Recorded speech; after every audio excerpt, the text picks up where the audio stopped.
Hello, English learners. Welcome back to another lesson here at English Pod. My name is Marco. And my name is Catherine. Hello, everyone. Today, Marco, what are we talking about? Well, today we are not really in the best mood. What do you mean? We're kind of sad. We're kind of nervous. We're not feeling very well. Yeah, it's a cloudy day. Maybe that's why. The blues. The blues.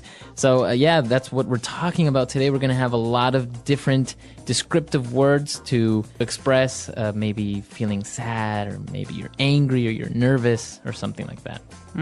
Okay, well, this is a very useful lesson. Hopefully you're not feeling this way, but if you have to talk about someone who is, I've got lots of words for you. But first, we're going to preview a couple in today's vocabulary preview. Vocabulary preview. All right, so today on Vocabulary Preview, we're going to look at two words. And the first one is a way of saying that you feel sad. So basically, I'm feeling down. Okay, down. You might have heard this before because it's the opposite of the word up. Exactly. So you're not feeling up, happy, looking up. You're feeling down. This is another word for sad, like Marco said. Or you can also say, I'm a bit down today, right? Yeah, I'm a bit down today. Or you look really down. Are you okay? Yeah, so you look sad. Are you? Is everything okay? So down. So now another feeling or a way that a person is feeling, maybe that person is grouchy. Would you please stop talking so loud, Marco? I think you have... I'm seriously. Don't be grouchy, Catherine. Jeez. No, so grouchy is a way someone acts, usually when they're in a bad mood. Right. So it's not like really angry. You're not angry, but you're not very happy either. And you're not very nice to people. So there's a very famous TV character called Oscar the Grouch on Sesame Street. Look for him on YouTube or Yoku. And he's very, very good for learning about this feeling, grouchy, because he's a grouchy guy. Yeah, he's always angry or never happy, basically. Right, he's always complaining about something. So that word again is grouchy. All right, so after taking a look at these two words, we're ready now to listen to our dialogue for the first time. Let's see what this dialogue is about, if maybe they're grouchy or maybe just sad. Fine.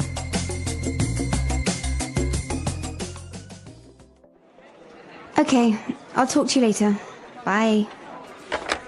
Carrie, are you okay? You seem a bit down. I just got off the phone with my boyfriend. He's always getting upset and losing his temper over nothing. It's so hard to talk to him at times. Maybe it's just that he's stressed out from working or something. He does have a pretty nerve-wracking job, you know. Yeah, but he's always in a really foul mood. I tried to find out what's bothering him, or get him to talk about his day, but he always shuts down and brushes me off. Men are like that, you know. They can feel nervous, anxious, or on edge, and the only way they can express it is by trying to hide it through aggressiveness. I guess you're right.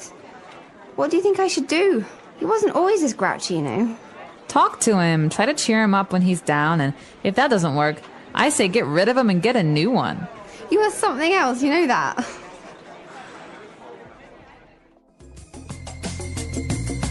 All right, so two girls talking about guys. I guess guys have a bad temper sometimes, right?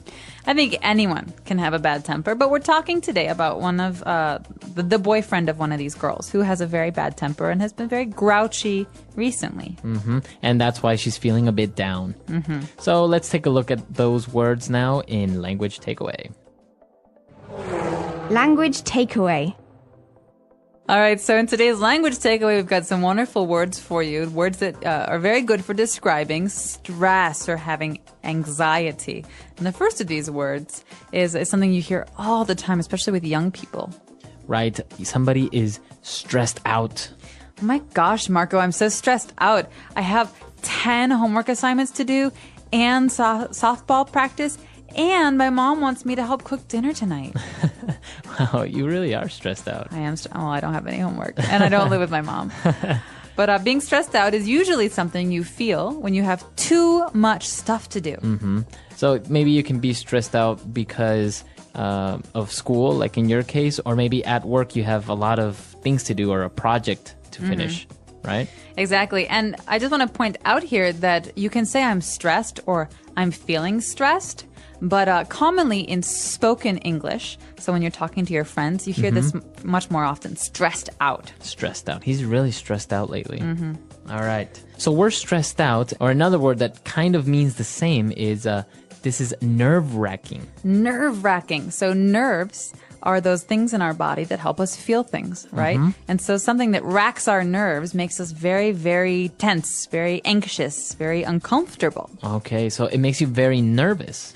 Right. So there are some movies that are nerve-wracking. For example, suspense movies like Hitchcock's movies like Psycho or The Birds. Or like horror, like maybe Saw. Ooh, nerve-wracking. Also, some people think that roller coasters are nerve-wracking. They're very, very anxious when they ride roller coasters. Right.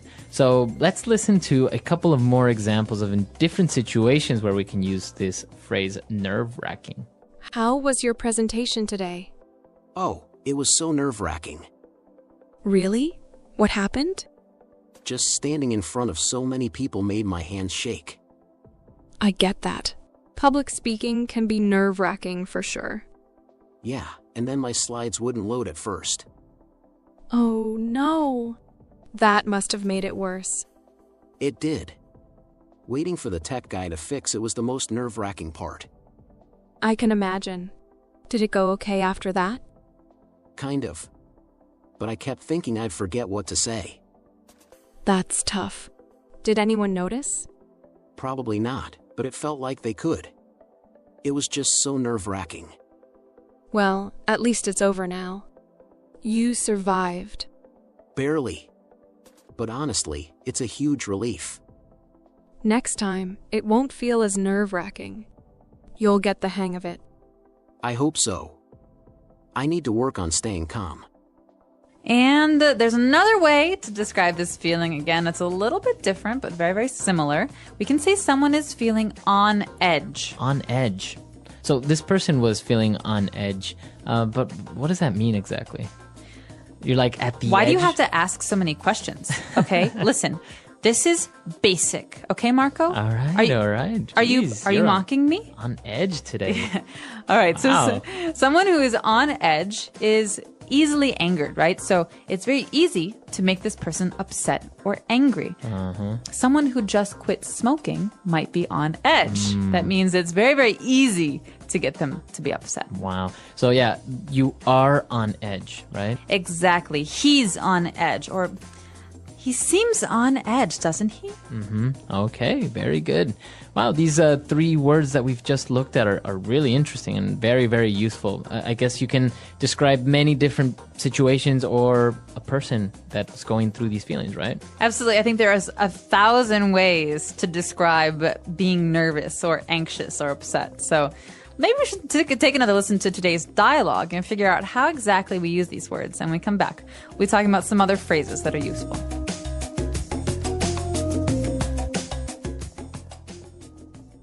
Okay, I'll talk to you later. Bye. Carrie, are you okay? You seem a bit down. I just got off the phone with my boyfriend. He's always getting upset and losing his temper over nothing. It's so hard to talk to him at times. Maybe it's just that he's stressed out from working or something. He does have a pretty nerve-wracking job, you know. Yeah, but he's always in a really foul mood. I tried to find out what's bothering him, or get him to talk about his day, but he always shuts down and brushes me off. Men are like that, you know. They can feel nervous, anxious, or on edge, and the only way they can express it is by trying to hide it through aggressiveness. I guess you're right. What do you think I should do? He wasn't always this grouchy, you know. Talk to him, try to cheer him up when he's down, and if that doesn't work, I say get rid of him and get a new one. You are something else, you know that.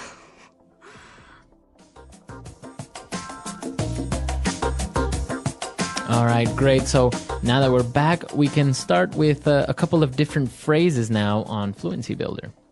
Fluency Builder. All right, so Marco, here's the big question. What makes you lose your temper?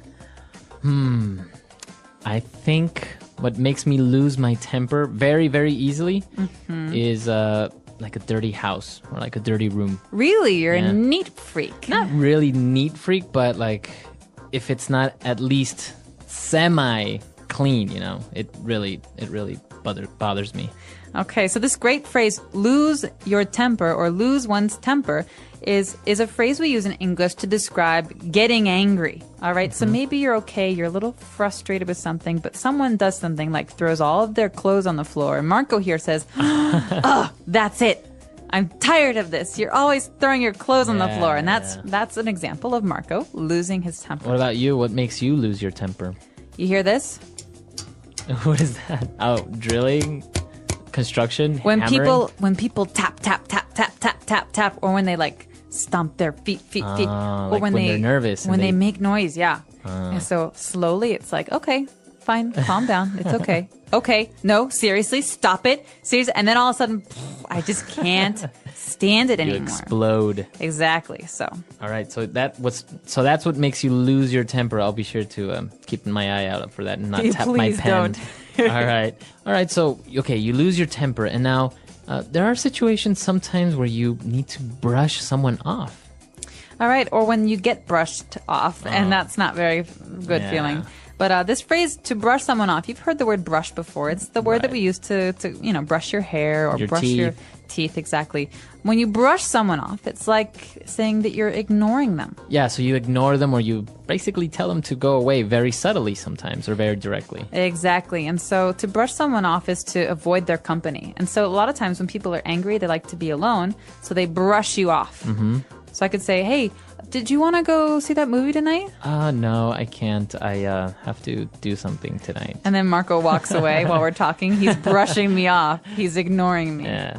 So it happens. And also maybe some people can make up excuses, and that's also brushing someone off, right? Right, exactly. So to brush someone off, or he brushed me off, doesn't feel good. All right. And well, all of these bad feelings, brushing somebody off, maybe you feel stressed out. In the end, you always need a good friend to cheer you up, right? And that's what this dialogue is all about. Exactly. And so friends are actually the people that do that the best, or family, I think. And, well, we can break this phrase down because most of it's pretty clear. But cheer might be a new word for some of our listeners. Yeah, maybe we've heard of the term cheerleader. You know, like, give me an A, give me a B. Hey. So Or cheer, or people cheers. cheering. Or cheers when the Clink, beer, clink. yeah. So cheer is like happiness. So someone who can cheer you up is someone who makes you happy. Remember again. that down we had earlier? I'm feeling down. We're trying to cheer someone up. We're trying to make them go up and be happy. Exactly. So you want to cheer up your friends, or maybe if you're feeling a bit down, a family member will try and cheer you up. Do you need someone to cheer you up, Marco? Yes, I do. Well, let's go have a drink and eat some popcorn and be cheered up. That's what cheers me up. Or chocolate always cheers me up. Oh, I know where there's some of that. All right, so we've taken a look at a lot of great phrases, but the last sentence of the dialogue is maybe a little bit strange, right? When she says, "You are something else." You know that? Something what? Like is she an monkey? alien? Is she a monkey? What does she mean when she says, "You are something else"? That's a great question. Well, this might be a little bit hard to understand at first, but she's saying, I can't believe you. Mm-hmm. She's like, there's no one like you. You're really something else, you know that? Mm-hmm. So it's kind of like a joke, but what she's saying is, I can't believe you. You just want to go on and encourage me to find another boy.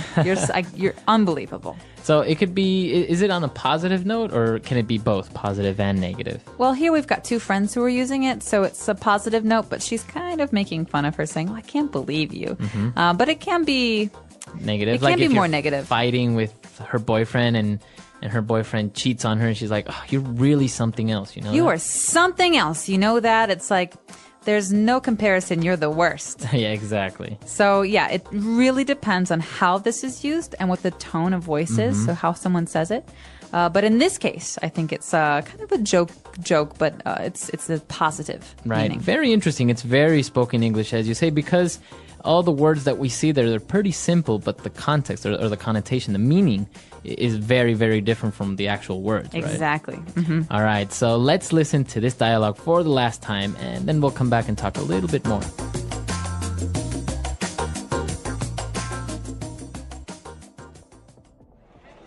Okay, I'll talk to you later. Bye.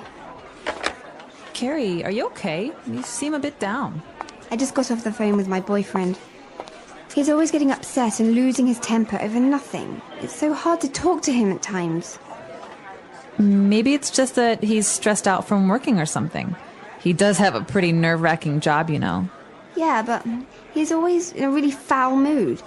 I tried to find out what's bothering him, or get him to talk about his day, but he always shuts down and brushes me off. Men are like that, you know. They can feel nervous, anxious, or on edge, and the only way they can express it is by trying to hide it through aggressiveness. I guess you're right. What do you think I should do? He wasn't always this grouchy, you know. Talk to him, try to cheer him up when he's down, and if that doesn't work, I say get rid of him and get a new one. You are something else, you know that.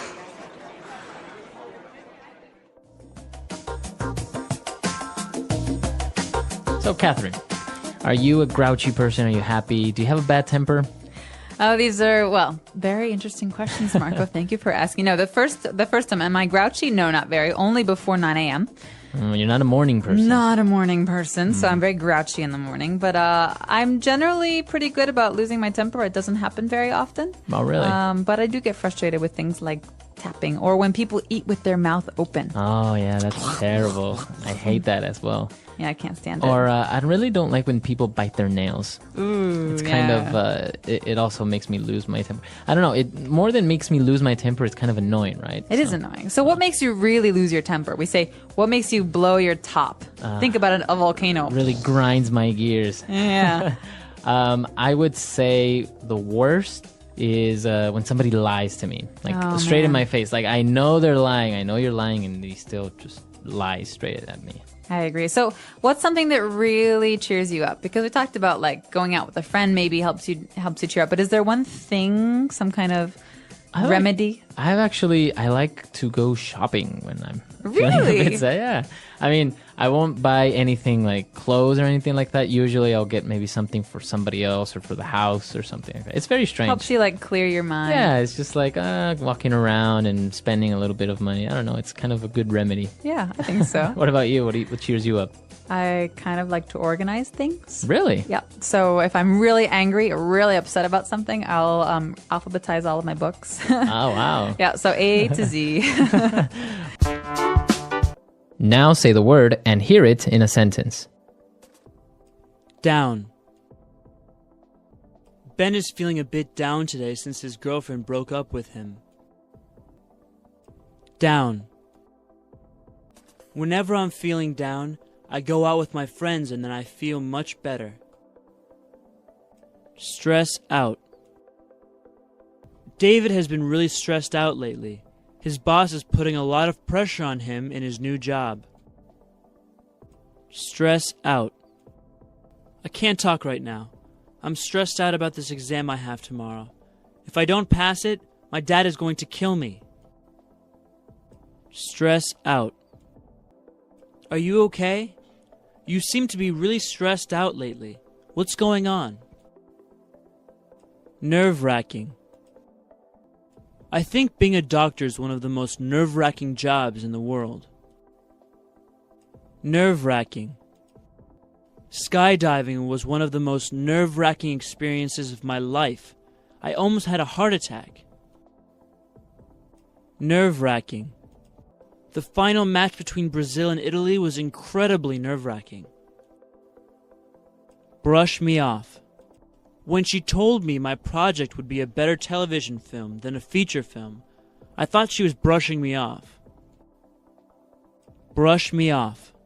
I asked her out on a date many times, but she always brushed me off, making up some excuse. Brush me off. Carolyn went to the doctor without an appointment, and the receptionist brushed her off and told her to come back the next day. Cheer up. I hate it when people try to cheer me up when I feel sad. I just want to be left alone. Cheer up. I don't know what else to do. I've tried everything to cheer Mandy up, but she won't stop crying. Cheer up. You know what really cheers me up when I'm sad?